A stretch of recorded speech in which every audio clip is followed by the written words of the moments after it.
হরে কৃষ্ণ বন্ধুরা, তোমরা তো পুরীতে চলে আসবে, ভগবান দর্শন করবে, জগন্নাথ দেবের প্রসাদ পাবে। কিন্তু তোমরা যদি স্বর্গদ্বারের পাশে থাকো এই হোটেলগুলোতে, তাহলে তোমরা ফ্রেশ নিরামিষ খাবার, পেঁয়াজ রসুন ছাড়া অথবা প্রসাদ কোথা থেকে পাবে তারই সন্ধান আমি দিচ্ছি।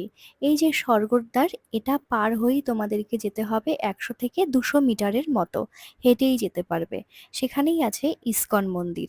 আর এই ইসকন মন্দিরে সকালবেলা কিছু ব্রেকফাস্টের ব্যবস্থা করা হয়, আর দুপুরবেলা ঠিক 12:30 থেকে 1টার মধ্যেই প্রসাদ দিয়ে দেওয়া হয় লাঞ্চ।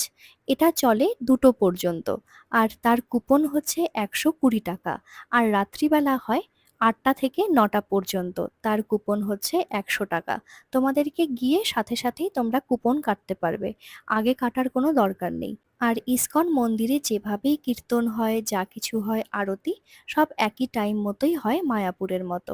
আর এখানকার প্রসাদের স্বাদ কেমন তা কিন্তু আমি বিচার করতে পারবো না, কারণ সেই যোগ্যতা আমার নেই।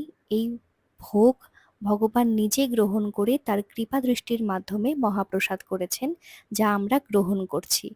তো ভীষণ ভালো লেগেছিল এখানে এসে। আর এখানে কিন্তু তোমাদের থাকারও ব্যবস্থা রয়েছে, অ্যাটাচ বাথরুম রয়েছে, 650 টাকা। হয়তো তোমরা যখন আসবে তখন কম বেশি হতেই পারে, আমি 2025 এখনকার হিসেব অনুযায়ী বলছি। স্বর্গদ্বারের একদম কাছে রয়েছে, তোমরা হোটেল থেকে অনায়াসে হেঁটে হেঁটে এখানেই আসতে পারবে। আর তোমরা যারা চাইছো আমরা ধামে যাব, একদম শুদ্ধ সাত্ত্বিক প্রসাদ নেব, তারা কিন্তু অবশ্যই ইসকন মন্দিরে এসো। হরে কৃষ্ণ, রাধে রাধে।